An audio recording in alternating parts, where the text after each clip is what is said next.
Yeah. So they come of age during the spiritual awakening. They hit young adulthood during an unraveling, and then they hit midlife in winter.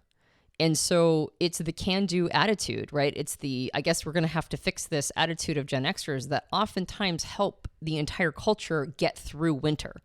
Now, not always, right? There are some very negative things that come along with being a nomad. One of them is the massive independent streak, which makes it so that you don't play well with others very well. It's hard to play well with others. The other thing is that there tends to be a cynicism and a meanness to the generation. Like Harsh. There's a harshness to Gen Xers or to nomads because they were kind of treated harshly themselves when they were kids. Yeah. Like I always find it very funny that just not even 10 or 15 years before, when the boomers were children, there were all of these really lovely movies and resources that came out for children.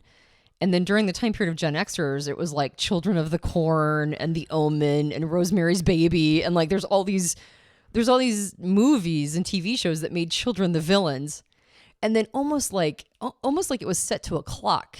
As soon as millennials came around, which of course is the next generation, it's like baby on board signs are there, and 3 Minute a Baby. 3 Minute a Baby, and it's like back to good stuff. My Girl, and like children are back to being the good guys. But before that, during the time period of Gen Xers, it was like, no, you're Damien from The Omen, you child that is in the way of my spiritual awakening.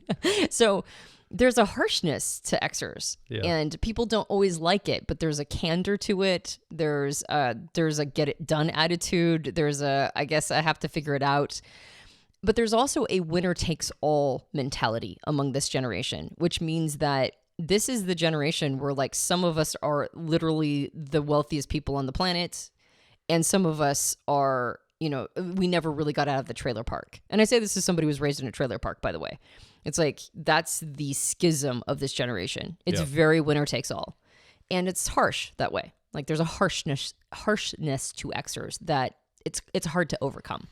Well, and it certainly explains why the Xer, kind of the middle-aged culture, is baffled at the sensitivity of everybody these days, especially young people, where, we're trying to create more understanding and compassion, but we're like, really?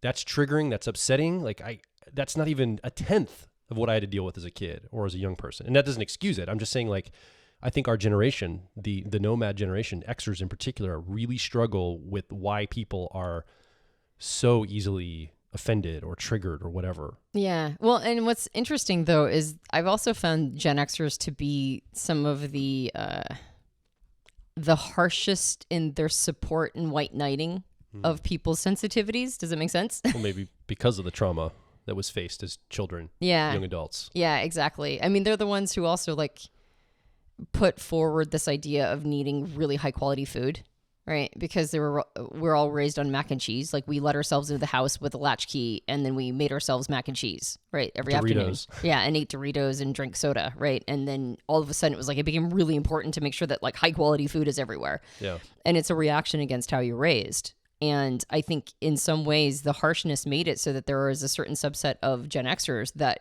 very much protect and almost white knight sensitivities, but they're very mean about it. They're not very forgiving of people who come against them.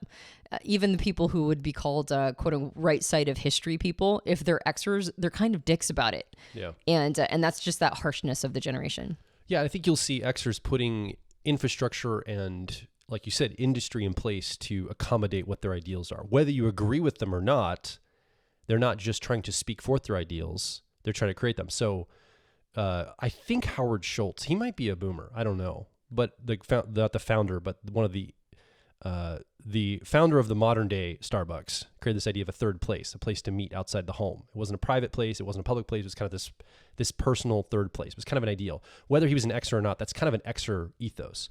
John Mackey, I think it's his name, that founded Whole Foods. That's a very Gen X ethos. Again, I don't know if he's an Xer or not of that generation, but it's like, let's make it so you can go get the food that we say is important. Like, let's create the infrastructure for it. I think they might be boomers, but I think they're late boomers. Young boomers. Yeah. They're at the very end of boomer. That said, I think that the best place to see this is actually in the digital realm and platforms that were created online. Like the Google guys are definitely Xers.